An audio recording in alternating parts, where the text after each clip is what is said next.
Timnas Indonesia masuk grup neraka bareng Jepang dan juara bertahan Asia. Persija tumbang di El Clasico, kalah jadi cacing, menang jadi naga. Dan laga panas itu malah berakhir ricuh sampai tunnel stadion. Emang ada yang mulai kehilangan mimpi, ada juga yang makin lapar jadi raja.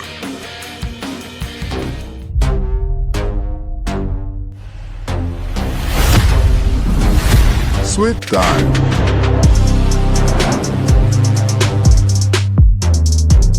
Jangan lupa subscribe, simak informasi selengkapnya sebagai berikut. Asia mulai menunjukkan wajah aslinya, keras, panas, dan tanpa ampunan. Dan Indonesia sekarang ada tepat di tengah badai itu. Hasil drawing Piala Asia 2027 di Riyadh resmi bikin fans Garuda campur aduk antara bangga dan deg-degan. Bayangin aja, Timnas Indonesia harus satu grup dengan Jepang, raksasa Asia dengan ranking FIFA tertinggi di benua ini. Belum selesai sampai situ, ada Qatar, sang juara bertahan 2 edisi berturut-turut. Dan yang bikin makin emosional ada Thailand, rival yang sudah hafal luar dalam permainan Indonesia. Jujur, ini grup yang kalau salah sedikit bisa langsung tenggelam. Tapi di sisi lain, justru disinilah mental Garuda diuji. Karena selama ini banyak yang bilang Indonesia cuma pengembira Asia. Banyak yang menganggap skuad Garuda belum layak duduk semeja dengan elit Asia. Nah, sekarang panggungnya sudah datang. Tinggal berani atau tidak menatap mata mereka. Masuknya Indonesia ke grup berat sebenarnya sudah diprediksi sejak awal. Status pot 4 membuat peluang bertemu tim monster jadi sangat besar. Tapi menariknya, justru status underdog ini bisa jadi senjata berbahaya. Tidak ada tekanan besar, tidak ada ekspektasi berlebihan. John Hartman juga sadar betul tantangan ini bukan cuma soal teknik, tapi soal mental bertarung. Jepang dikenal disiplin dan cepat seperti mesin. Qatar punya pengalaman dan ketenangan juara. Sedangkan Thailand, rival yang selalu bikin tensi naik walau cuma laga persahabatan. Piala Asia 2027 yang digelar di Arab Saudi mulai Januari nanti bukan sekedar turnamen. Ini bisa jadi titik pembuktian generasi baru Garuda. Dan netizen sekarang mulai percaya satu hal, kalau Indonesia bisa mencuri poin dari salah satu raksasa itu, Asia bakal mulai memandang Garuda dengan cara berbeda. El Clasico Indonesia, Persija tumbang, Persib makin dekat ke tahta. Kalau bicara Persija lawan Persib, ini bukan cuma soal pertandingan, ini soal gengsi, soal harga diri. Bermain di Stadion Sigiri sebagai tuan rumah musafir, Persija sebenarnya memulai laga dengan penuh keberanian. Pressing tinggi langsung bikin Persib kesulitan keluar dari tekanan.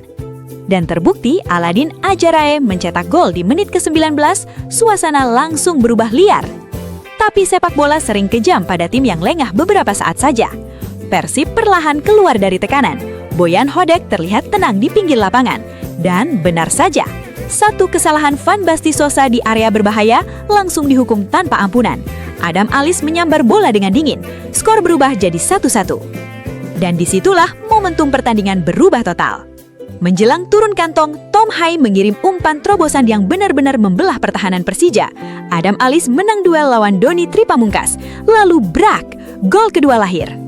Persib balik memimpin 1-2. Di babak kedua, Persija sebenarnya mendominasi penguasaan bola lebih dari 60%. Tapi masalahnya, dominasi tanpa efektivitas tidak pernah cukup untuk memenangkan laga besar. Hasil ini bikin Persib makin kokoh dengan 75 poin. Sementara Persija, mimpi juara mereka resmi tamat. Dan yang paling menyakitkan mungkin bukan cuma kalah dari rival, tapi kalah saat harapan itu masih hidup beberapa menit sebelumnya. Kadang sepak bola memang seperti itu, satu babak bisa mengubah seluruh musim.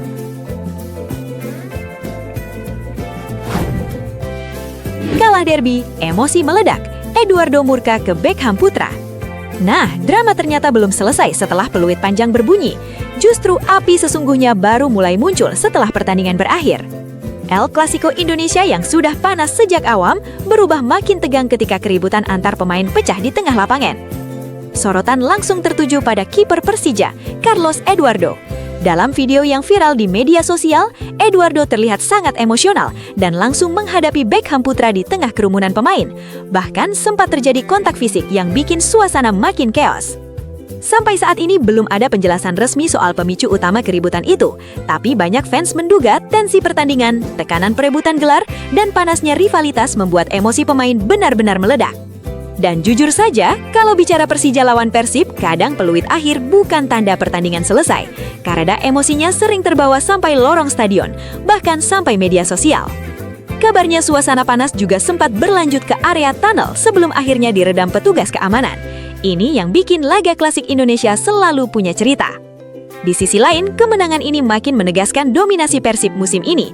Maung Bandung sukses menaklukkan Persija dalam 2 pertemuan kandang dan tandang.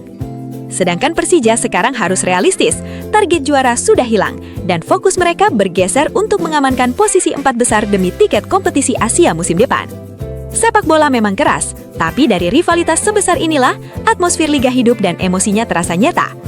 Dan sekarang pertanyaannya tinggal satu, apakah Persib benar-benar akan menyegel tahta musim ini? Atau masih ada plot twist terakhir di ujung liga?